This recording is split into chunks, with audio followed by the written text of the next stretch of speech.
Kalena dhammat sawanang etamang kalamuttamang. Video Part 2A. Ajaran Buddha tentang pembebasan di kehidupan ini juga. Judul asal In This Very Life, The Liberation Teachings of the Buddha oleh Sayadaw U. Pandita. Penerjemah bahasa Inggris Venerable U. Angga Cinta. Penyunting bahasa Inggris Kate Wheeler. Penerjemah bahasa Indonesia Tim Penerjemah Yasati. Penyunting bahasa Indonesia Asin Kusala Dhamma. Perancang sampul Tim Perancang Yasati. Penata letak Asin Kusala Dhamma. Foto sampul patung Buddha dari Batu Pualam ISMC Bakom. Dicetak oleh Yayasan Satipatthana Indonesia, cetakan pertama Mei 2014. Bab 2. Menembus realitas sejati dengan mempertajam kemampuan pengendalian. Meditasi Vipassana dapat dilihat sebagai suatu proses pengembangan faktor mental positif tertentu, hingga mereka cukup kuat untuk menguasai keadaan batin secara berkesinambungan. Faktor-faktor ini disebut kemampuan pengendalian, yang terdiri dari 5 faktor: keyakinan, usaha atau energi, perhatian penuh, konsentrasi, dan kebijaksanaan. Khusus dalam retret intensif, latihan yang tepat dapat mengembangkan keyakinan yang kuat dan bertahan lama. Usaha yang berkekuatan, konsentrasi yang mendalam, perhatian penuh yang menembus, dan membuka tahap demi tahap pandangan terang atau kebijaksanaan yang mendalam. Hasil akhir ini, kebijaksanaan intuitif atau panya, adalah kekuatan dalam batin yang menembus kebenaran yang terdalam tentang kenyataan. Dan karenanya, membebaskan kita dari ketidaktahuan batin serta akibat-akibatnya, penderitaan, kebodohan batin, dan semua bentuk ketidakbahagiaan. Agar perkembangan ini terjadi, harus ada penyebab yang tepat. 9 sebab yang dapat menumbuhkan kemampuan pengendalian akan disebutkan di sini dan akan diuraikan secara lebih mendetail. Penyebab pertama adalah perhatian yang diarahkan ke ketidakkekalan dari semua objek kesadaran. Yang kedua adalah sikap peduli dan hormat pada latihan meditasi. Yang ketiga adalah menjaga dan mempertahankan kesinambungan kesadaran. Penyebab keempat adalah lingkungan yang mendukung latihan meditasi. Yang kelima adalah mengingat keadaan atau sikap yang pernah membantu dalam latihan meditasi sebelumnya, sehingga dapat menjaga atau menciptakan kembali kondisi tersebut, khususnya ketika kesulitan muncul. Yang keenam adalah menumbuhkan kualitas batin yang membawa pada pencerahan. Yang ketujuh adalah kemauan berusaha keras dalam berlatih meditasi. Yang kedelapan adalah kesabaran dan kekerasan hati dalam menghadapi rasa sakit dan rintangan-rintangan lain. Yang kesembilan, dan merupakan penyebab terakhir bagi pengembangan kemampuan pengendalian adalah tekad untuk terus berlatih hingga mencapai tujuan pembebasan.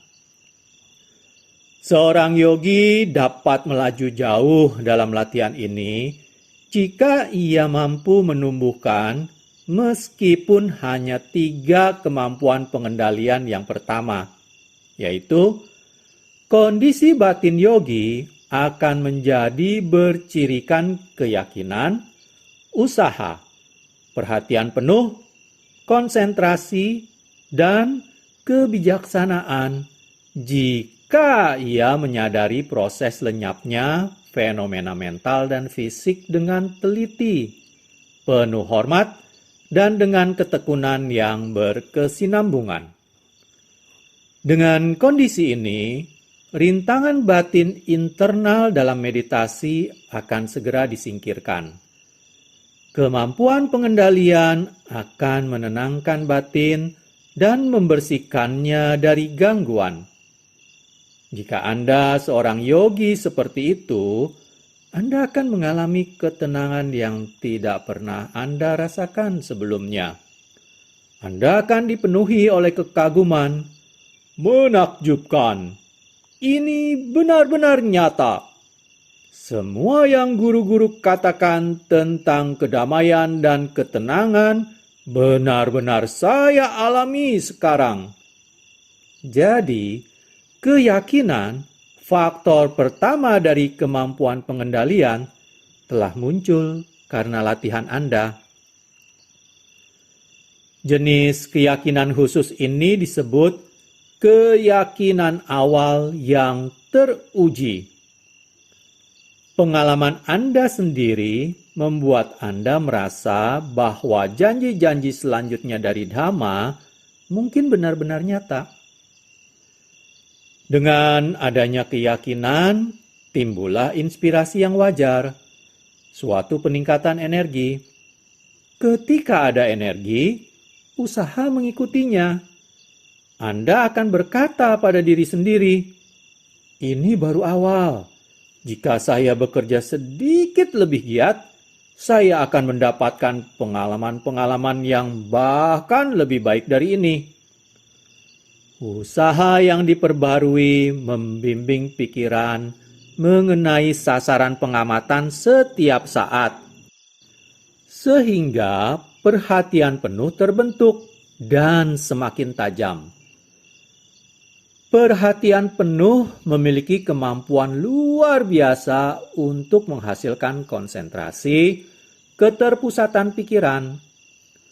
Ketika perhatian penuh menembus objek pengamatan saat demi saat, pikiran memperoleh kemampuan tetap stabil dan tidak terganggu, menyenangi objek. Secara alamiah, konsentrasi menjadi kokoh dan kuat. Secara umum, semakin tajam perhatian seseorang, semakin kuat konsentrasinya. Melalui keyakinan, usaha, perhatian penuh, dan konsentrasi, 4 dari 5 kemampuan pengendalian telah dibentuk. Kebijaksanaan yang kelima tidak perlu pengenalan secara khusus. Jika 4 faktor pertama ada, kebijaksanaan atau pandangan terang akan terbuka dengan sendirinya. Yogi mulai melihat dengan sangat jelas secara intuitif bagaimana batin dan materi merupakan kesatuan yang terpisah, dan juga mulai memahami secara sangat khusus bagaimana batin dan materi saling terkait oleh sebab dan akibat. Dalam setiap pandangan terang, keyakinan yang teruji akan semakin mendalam. Seorang yogi yang telah melihat objek timbul dan lenyap dari saat ke saat, merasa sangat bahagia dan puas. Ini sungguh menakjubkan. Hanyalah saat demi saat dari fenomena-fenomena ini dengan tanpa adanya aku atau inti diri di belakang mereka. Tanpa adanya seorang pun di sana. Penemuan ini memberikan rasa lega yang besar dan batin menjadi nyaman, tanpa beban. Pandangan-pandangan terang berikutnya berkenaan dengan ketidakkekalan, penderitaan, dan tiada aku secara khusus memiliki kapasitas yang kuat untuk menumbuhkan keyakinan. Hal-hal itu menjadikan kita berkeyakinan kuat bahwa dhamma seperti yang telah dibabarkan pada kita adalah asli. Berlatih vipassana dapat dibandingkan dengan mempertajam pisau pada batu asah. Orang harus memegang pisau itu pada sudut yang benar. Tidak terlalu tinggi, tidak terlalu rendah, dan mengerahkan cukup tekanan. Menggerakkan pisau dengan konsisten pada batu asah, ia bekerja terus-menerus hingga satu sisi menjadi tajam. Lalu, ia membalikan pisau untuk menajamkan sisi lain. Mengerahkan tekanan yang sama pada sudut yang sama. Perumpamaan ini ada dalam kitab suci Tipitaka.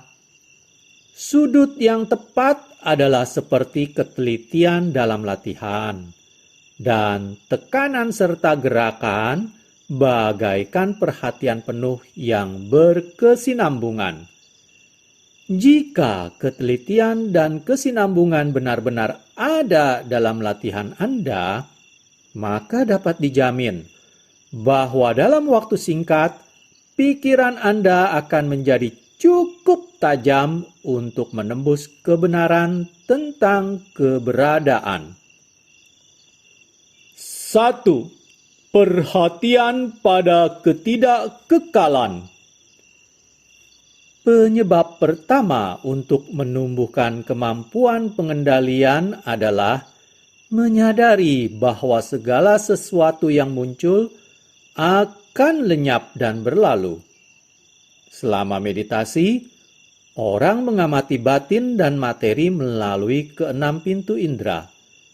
Seseorang harus melakukan proses pengamatan dengan niat untuk menyadari bahwa segala sesuatu yang timbul pada gilirannya akan lenyap.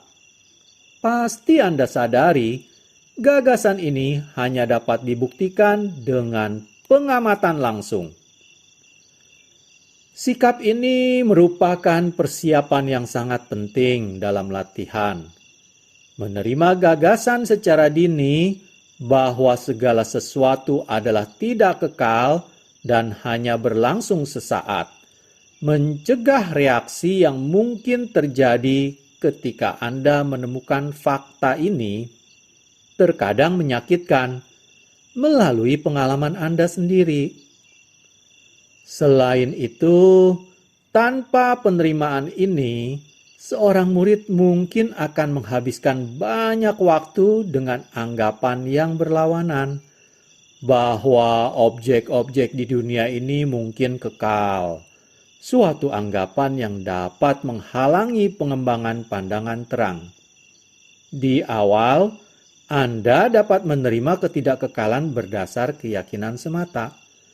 Akan tetapi, ketika latihan semakin mendalam, keyakinan ini akan terbukti oleh pengalaman pribadi. 2. Peduli dan rasa hormat. Dasar kedua untuk memperkuat kemampuan pengendalian adalah sikap sangat peduli dalam melaksanakan meditasi. Sangat perlu memperlakukan latihan dengan penuh hormat dan teliti. Agar dapat mengembangkan sikap ini, mungkin bisa dibantu dengan merenungkan manfaat yang akan Anda nikmati dari latihan ini. Perhatian penuh pada tubuh, perasaan, kesadaran, dan objek-objek mental yang dilatih dengan benar akan membawa pada pemurnian kesadaran, mengatasi kesedihan dan ratap tangis, penghancuran sepenuhnya terhadap sakit fisik dan tekanan mental, serta pencapaian nibbana.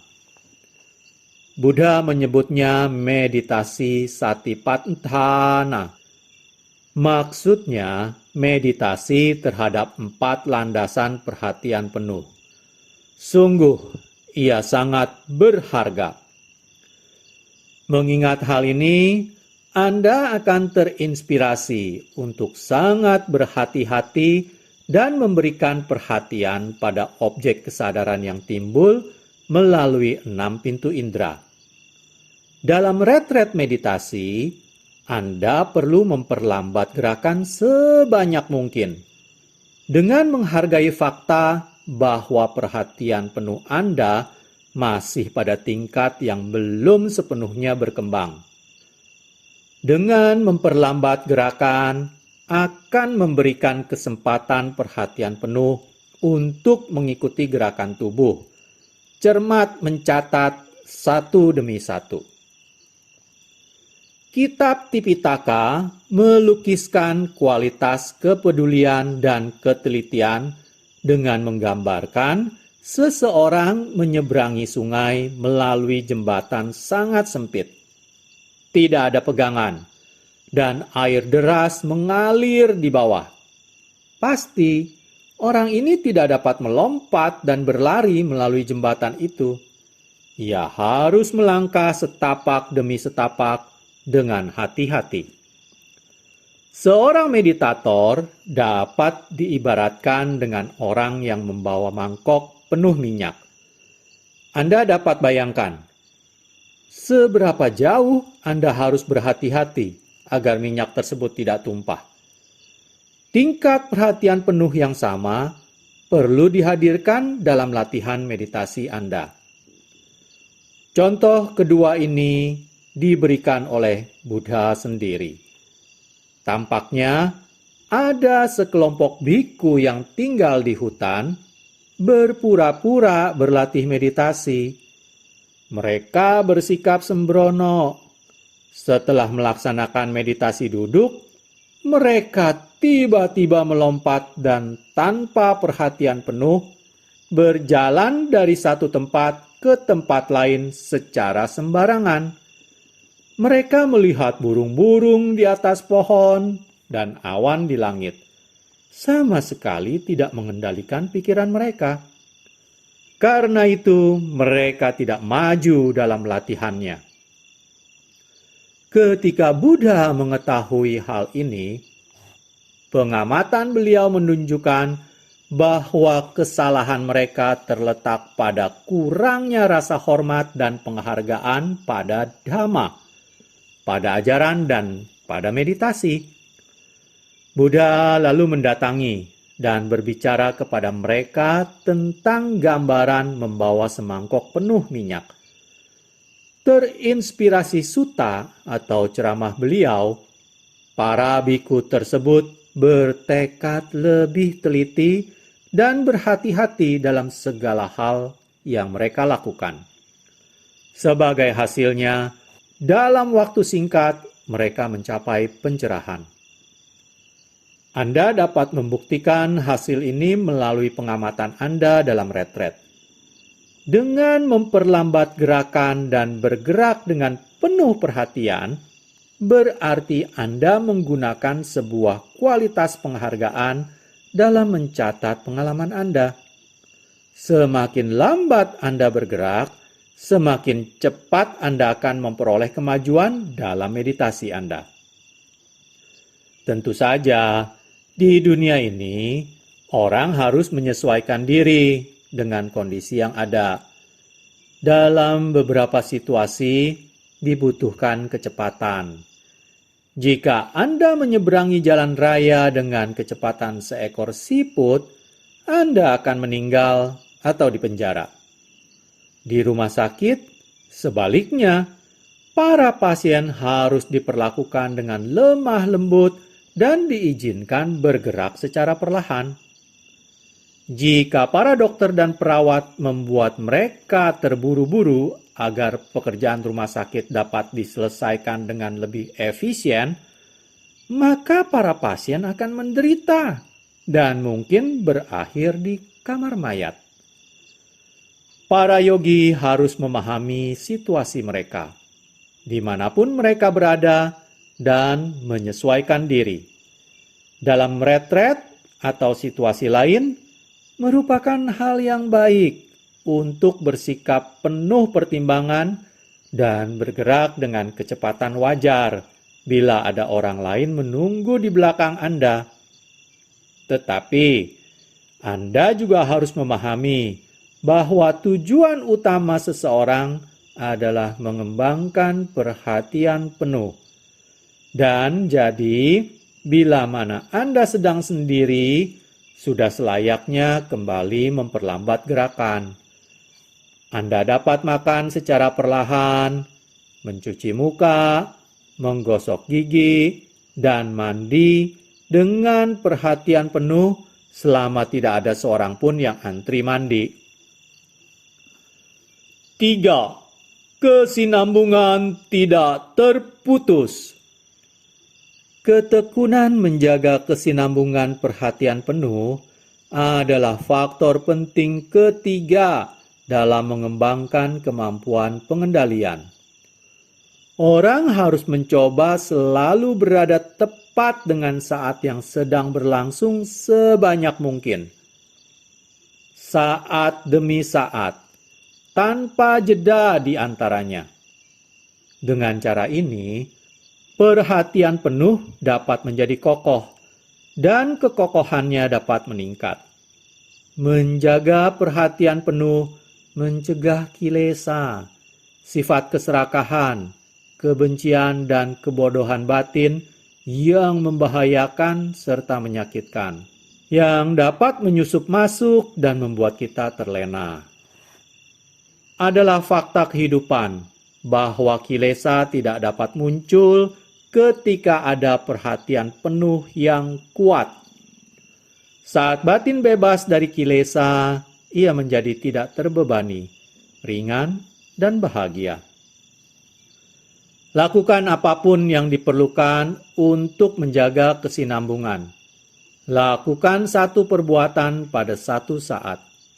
Ketika Anda mengubah posisi, bagi gerakan Anda dalam satuan-satuan terpisah dan catat setiap satuan dengan penuh kecermatan. Ketika Anda bangkit dari duduk, catat kehendak untuk membuka kelopak mata. Lalu, sensasi-sensasi yang timbul ketika kelopak mata mulai bergerak. Catat gerakan tangan yang terangkat dari lutut, menggeser kaki, dan seterusnya. Sepanjang hari, tetap penuh kesadaran bahwa pada tindakan yang paling sederhana, tidak hanya duduk, berdiri, berjalan, dan berbaring, tetapi juga menutup mata, memutar kepala, memutar tombol pintu, dan seterusnya. Di luar waktu tidur, selama retret, yogi harus terus-menerus penuh perhatian. Kesinambungan harus begitu kuat sehingga sama sekali tidak ada waktu untuk merenung, tidak ragu-ragu, tidak berpikir, tidak mempertimbangkan, tidak membandingkan pengalamannya dengan apa yang telah dibaca mengenai meditasi. Hanya memiliki waktu untuk mengembangkan kesadaran murni. Tipitaka memberikan perbandingan antara berlatih dhamma dengan menyalakan api. Pada zaman sebelum ditemukannya korek api atau kaca pembesar, api harus dinyalakan secara primitif dengan bantuan gesekan. Orang menggunakan suatu alat seperti busur yang dipegang secara mendatar. Pada talinya, mereka melilitkan sebatang kayu secara tegak lurus, yang ujungnya masuk dalam lubang kecil di papan, yang diisi serbuk dan daun-daun kering.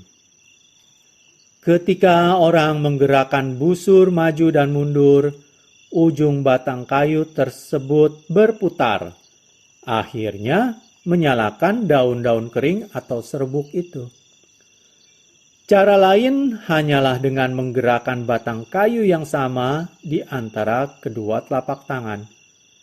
Dengan cara manapun, orang itu menggosok dan menggosok hingga terkumpul cukup gesekan untuk menyalakan serbuk. Bayangkan apa yang terjadi bila ia menggosok selama 10 detik. Lalu istirahat 5 detik untuk memikirkannya. Apakah api tersebut dapat menyala? Tepat seperti itu. Usaha yang berkesinambungan sangat diperlukan untuk menyalakan api kebijaksanaan. Pernahkah Anda mengamati tingkah laku seekor bunglon? Tipitaka menggunakan hewan melata ini untuk menggambarkan latihan yang tidak berkesinambungan. Bunglon mendekati sasarannya dengan cara sangat menarik.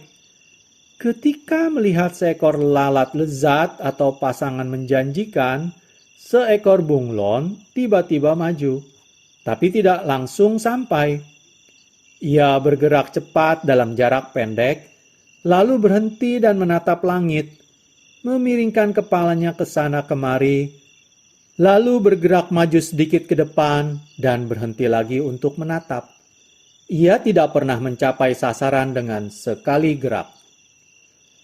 Orang yang berlatih tidak berkesinambungan, berperhatian penuh sejenak, lalu berhenti untuk melamun, adalah yogi bunglon. Bunglon dapat bertahan hidup walaupun kurang berkesinambungan. Tetapi praktek seorang yogi tidak boleh begitu. Beberapa yogi merasa perlu merenung dan berpikir setiap kali ia mendapatkan pengalaman baru. Ingin tahu tahapan pandangan terang mana yang telah dicapainya. Yogi yang lain tidak membutuhkan sesuatu yang baru. Mereka berpikir dan khawatir terhadap hal-hal umum. Hari ini saya lelah. Mungkin saya kurang tidur. Mungkin saya makan terlalu banyak. Sedikit tidur siang mungkin dapat membantu. Kaki saya sakit. Mungkin melepuh. Semuanya itu dapat mempengaruhi seluruh meditasi saya. Mungkin saya perlu buka mata untuk memeriksa. Demikianlah keraguan-raguan yang dialami oleh yogi bunglon. 4. Kondisi yang mendukung. Sebab keempat untuk mengembangkan kemampuan pengendalian adalah memastikan bahwa kondisi-kondisi yang sesuai terpenuhi bagi munculnya pandangan terang. Kegiatan yang tepat, cocok dan layak dapat menimbulkan pengetahuan pandangan terang. 7 jenis kesesuaian harus dipenuhi untuk menciptakan lingkungan yang mendukung latihan meditasi. Kesesuaian pertama adalah tempat. Tempat meditasi harus tertata rapi, didukung dengan baik, tempat yang memungkinkan untuk mencapai pandangan terang. Kedua adalah apa yang disebut kesesuaian perkampungan.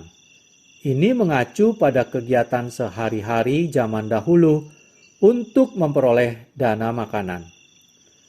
Tempat meditasi seorang biku harus cukup jauh dari desa untuk menghindari gangguan, tetapi cukup dekat sehingga ia dapat memperoleh dana makanan dari penduduk setempat. Bagi para yogi perumah tangga, makanan seharusnya tersedia secara mudah dan konsisten, namun tidak sedemikian mengganggu. Dalam hal ini, orang harus menghindari tempat-tempat yang merusak konsentrasi. Artinya, tempat yang sibuk dan aktif di mana pikiran mudah terbias dari objek meditasinya. Singkatnya, tingkat ketenangan tertentu diperlukan, tetapi tidak terlalu jauh dari penduduk, sehingga orang tidak dapat memperoleh apa yang dibutuhkan untuk hidup. Kesesuaian ketiga adalah mengenai pembicaraan saat retret. Pembicaraan yang sesuai adalah yang sangat terbatas jenis dan jumlahnya. Kitab komentar mendefinisikan sebagai mendengarkan ceramah dhamma. Kita dapat menambahkan berpartisipasi dalam diskusi dhamma dengan guru saat wawancara. Kadangkala penting terlibat diskusi masalah praktek, khususnya ketika ia bingung atau tidak yakin bagaimana meneruskan latihannya. Tetapi ingat bahwa sesuatu yang berlebihan akan merugikan. Saya pernah mengajar di suatu tempat di mana tanaman dalam pot disiram berlebihan oleh pelayan saya. Seluruh daunnya rontok. Hal yang sama terjadi pada samadhi Anda bila terlalu banyak terlibat diskusi dhamma. Orang harus mengevaluasi secara cermat meskipun ceramah tersebut berasal dari gurunya sendiri.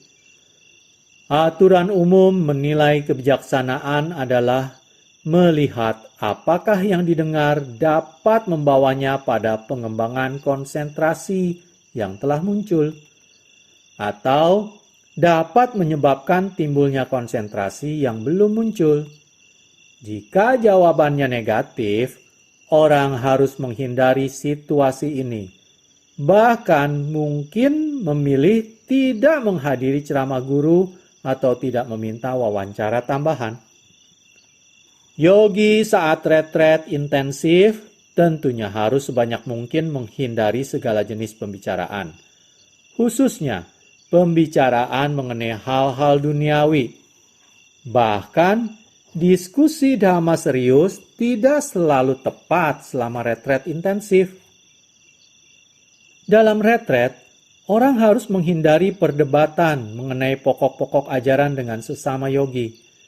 Selama latihan, sangat tidak tepat membicarakan tentang makanan, tempat, bisnis, perekonomian, politik, dan seterusnya. Mereka disebut pembicaraan hewan.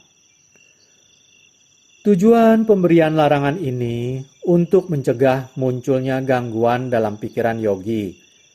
Buddha, karena belas kasihannya pada para yogi yang bermeditasi, berkata, "Bagi seorang meditator yang bersungguh-sungguh, berbicara hendaknya tidak menjadi kegemaran.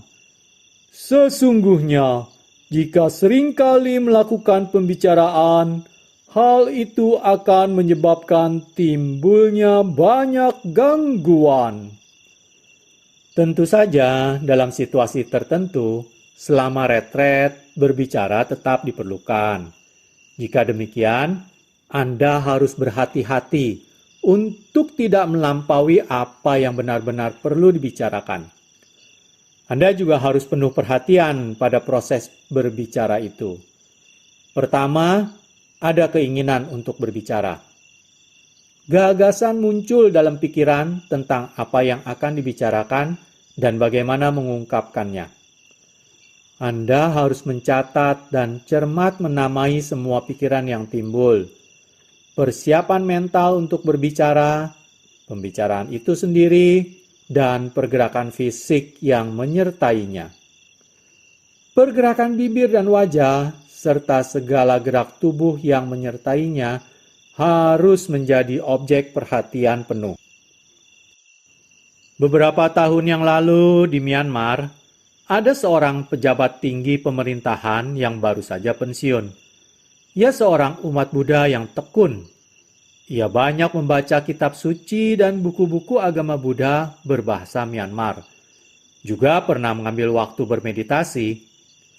Latihannya tidak cukup kuat, akan tetapi ia memiliki banyak pengetahuan umum dan ingin mengajar sehingga ia menjadi guru. Suatu hari, ia datang bermeditasi ke pusat meditasi di Yangon. Ketika saya memberikan instruksi pada para yogi, biasanya saya menjelaskan praktek dan membandingkan instruksi saya dengan naskah kitab suci untuk menyelaraskan bila ada yang tampaknya berbeda. Pria ini segera mulai bertanya, "Dari mana asal kutipan ini? Dan apa referensinya?"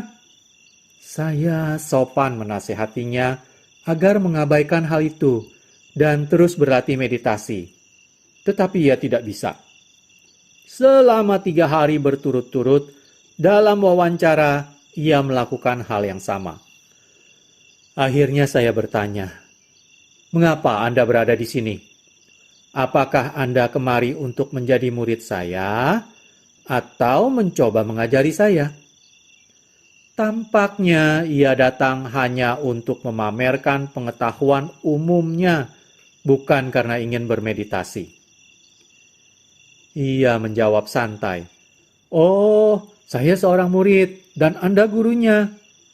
Saya berkata, "Saya sudah mencoba memberitahu Anda secara halus selama 3 hari. Tetapi sekarang saya harus lebih tegas pada Anda. Anda seperti seorang petugas yang tugasnya menikahkan pasangan pengantin.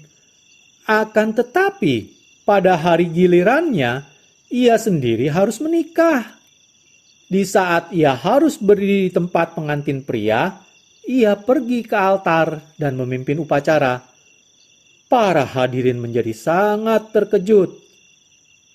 Akhirnya, ia memahami apa yang saya maksudkan. Ia mengakui kesalahannya dan selanjutnya menjadi murid yang taat. Para yogi yang benar-benar ingin memahami Dhamma tidak akan meniru orang tadi. Sebenarnya, tertulis dalam kitab, tidak peduli betapa terpelajar dan berpengalamannya seseorang, selama bermeditasi, ia harus bersikap seperti orang yang tidak mampu melaksanakan apapun atas inisiatif sendiri. Juga harus menurut dan patuh. Dalam kaitan ini, saya ingin berbagi pengalaman atas sikap yang saya kembangkan di masa muda, saat saya tidak ahli, kompeten, atau berpengalaman dalam bidang tertentu. Saya tidak ikut campur di situ. Bahkan, walau saya ahli, kompeten, dan berpengalaman dalam satu bidang, saya tidak ikut campur kecuali seseorang meminta nasihat saya. Kesesuaian keempat adalah mengenai orang, terutama berhubungan dengan guru meditasi. Jika instruksi yang diberikan guru dapat memajukan seseorang, mengembangkan konsentrasi yang sudah timbul, atau menimbulkan konsentrasi yang belum muncul, maka ia dapat mengatakan guru ini sesuai. Dua aspek lain dari kesesuaian mengenai orang adalah hubungan dengan komunitas yang mendukung latihannya, serta hubungannya dengan komunitas orang lain. Dalam retret intensif, seorang yogi membutuhkan banyak dukungan agar dapat mengembangkan perhatian penuh dan konsentrasi. Mereka meninggalkan segala aktivitas duniawi. Jadi, mereka membutuhkan teman yang dapat melaksanakan tugas tertentu yang mengganggu dalam latihan intensif, seperti berbelanja dan menyiapkan makanan, memperbaiki tempat tinggal, dan sebagainya. Bagi mereka yang berlatih dalam kelompok, adalah penting memperhatikan dampak dirinya dalam kelompok itu. Solidaritas dengan para yogi yang lain sangat membantu. Gerakan tergesa-gesa dan berisik dapat sangat mengganggu yogi yang lain. Dengan mengingat itu, seseorang dapat menjadi orang yang sesuai bagi yogi lain. Cakupan kesesuaian kelima adalah berkenaan dengan makanan. Artinya, diet makanan yang cocok bagi seseorang juga menyokong kemajuan meditasi. Tetapi harus diingat, tidak semua yang diinginkan dapat dipenuhi. Dalam retret kelompok yang terdiri dari banyak orang, makanan dimasak untuk semua secara bersamaan. Dalam situasi demikian, lebih baik bersikap menerima apa saja yang disajikan. Bila meditasi seseorang terganggu oleh rasa kurang atau tidak cocok, boleh saja mencoba memperbaiki jika memungkinkan. Baiklah, saya akhiri dulu video part 2A sampai di sini. Pada video part 2B, saya akan mulai dengan bagian kisah Mati Kamata. Terima kasih. กาเลนะธัมมัสสวนังเอตัมมังคลมุตตมัง